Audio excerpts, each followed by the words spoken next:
trying to not get a copyright strike on YouTube. Yep. Saw these over here. $2.39. Not too bad. All right, let's take some of these home.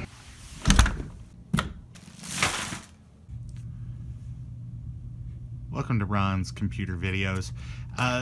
Probably tonight we're going to talk about something that I posted about recently on Facebook, and I did some more research on, and I just think it's kind of interesting, so let's talk about it. So what we're going to talk about tonight are batteries.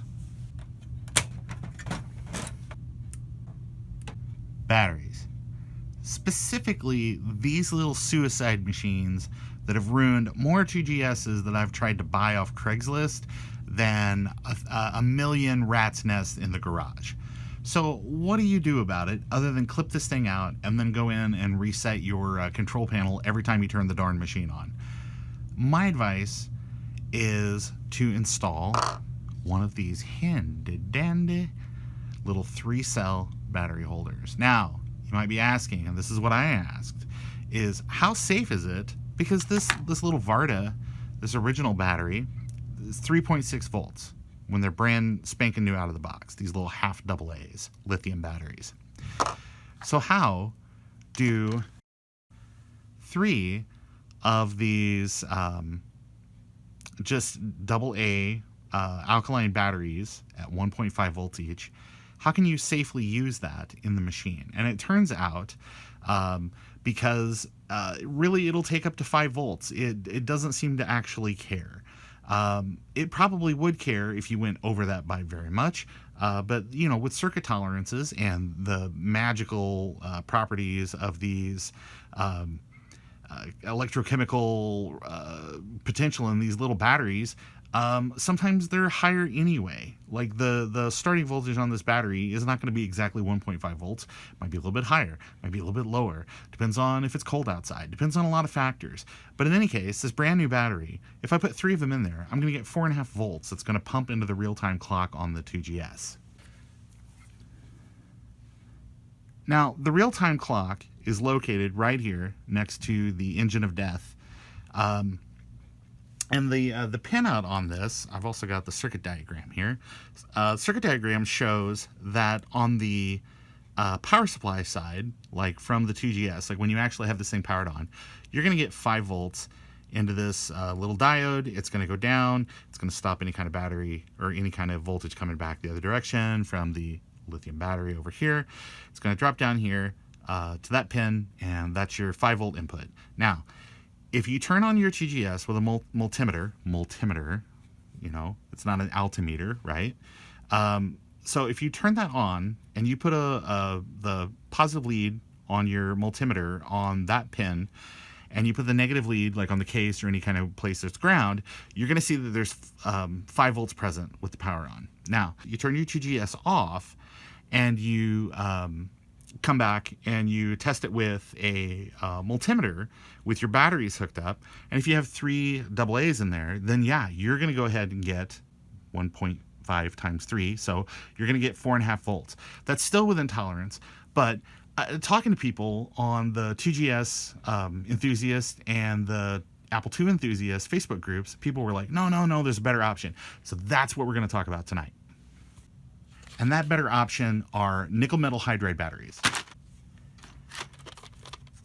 And you may be saying, Ron, aren't these batteries kind of expensive?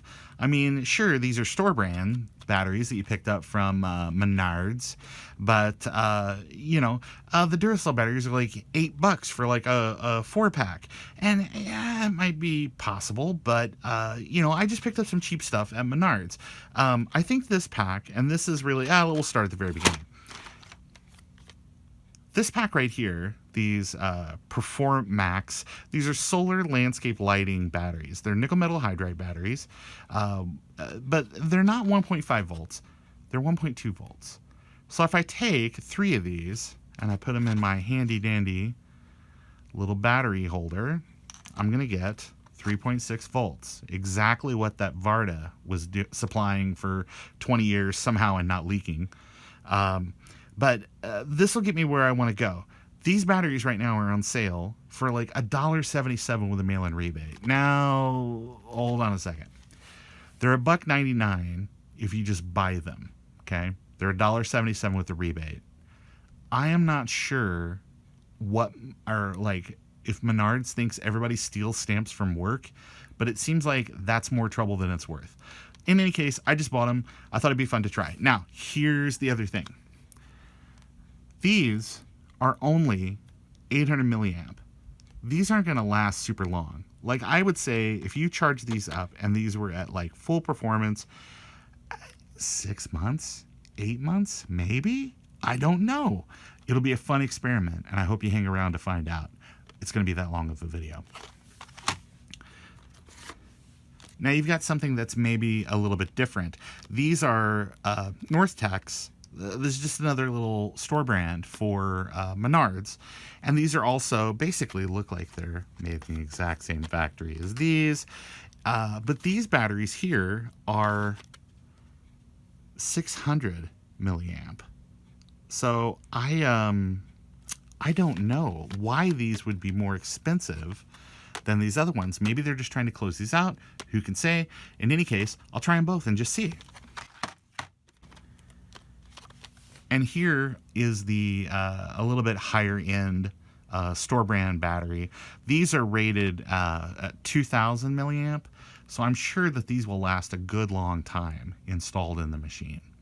So this isn't really a soldering video or anything like that. If you want to see that, I would head over to any of the retro RGB channel stuff. They're constantly doing that over there. But just for here, I just wanted to show you what I went ahead and did. I went ahead and I installed one of these 3-cell battery holders, and I'm going to go ahead and I'm going to start with those cheap Performax batteries, and I'm just going to leave it over the weekend and see if it'll deplete it, or if it really will last months and months and months potentially. Okay, so through the magic of editing, we now have a battery pack installed in this motherboard. So what I'm going to go ahead and do, these are our control batteries, Duracell alkaline 1.5 volt, and we're going to use the multimeter, and we'll get our baseline sort of voltage on that. Okay, so one lead goes to ground, the other one goes to the positive, and we get 4.8-ish, 4.82, something like that. You know, because again, 3 1.5 volt batteries, you know, is going to be like 4.5 volts, but these are like brand new, so they're going to be over just a tiny bit. Okay, so now let's go ahead and do our nickel metal hydride batteries. Okay, so here's our nickel metal hydride batteries installed in the same carrier, and I'm going to go ahead, we're going to test, we're going to get our baseline voltage here. Okay, 3.9. So not terrible. It's almost a full volt less than the alkalines, but that was to kind of be suspected, because again, these are 1.2 volts a piece. I mean, they're going to run over ever so slightly just because they're brand spanking new out of the box. Now they're rechargeable, so they will go down. But here's a Duracell just by itself. That's 1.6 volts. And here's one of our rechargeables at 1.3 volts.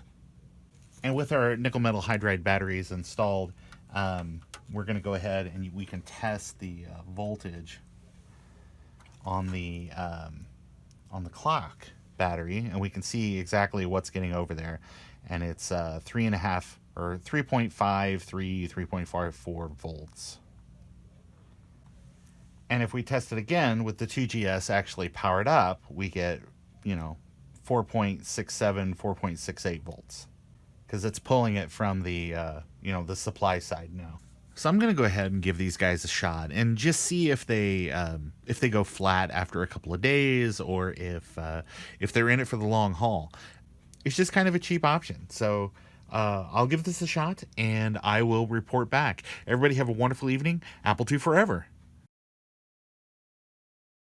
Oh yeah, one last thing. Since if your video is 10 minutes long, YouTube is more likely to recommend it to people to actually watch.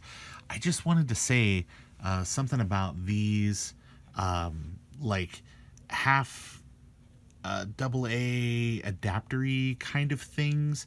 I mean, you'll see like that. That's basically kind of what's on the motherboard. Like this specifically right here is like on the motherboard of a ROM 3. 2GS, and I guess that's okay. That's what Apple built in. However, as somebody that's also like a Macintosh enthusiast, you don't know how many machines that I have seen over the years that it's not that the battery just leaked, it's those stupid Vardas like explode and they spray battery acid everywhere inside the machine. So I see people that kind of have solutions that are similar to that, where it's like, oh, it's one of those and it's got a couple leads and it might have alligator clips. I don't know. But you're just putting one of those back in your machine, and that just seems like a bad idea to me. And that is just only based on personal experience. I am sure that there are people that have bought those adapters and are just like, I put them in everything and I put them in my Macs and I've never had a problem, or I just mount it externally, and that's totally fine. That's if that's you do you, if that's what you want to do. But I'm not sure that I trust it, and I'm not going to go that route. But anybody, yep, thanks.